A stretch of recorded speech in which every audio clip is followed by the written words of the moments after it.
देवगडमध्ये मुसळधार पावसामुळे जनजीवन विस्कळीत झालंय।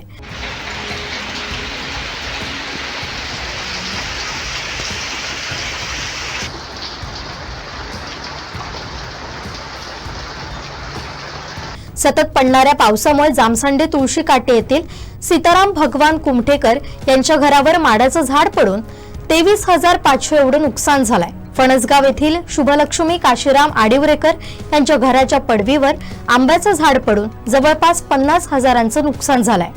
तसेच कुवळे घाडीवाडी येथील सखाराम बाळकृष्ण घाडी यांच्या घरावर माडाचं झाड पडून 8,750 एवढं घराचं नुकसान झालंय।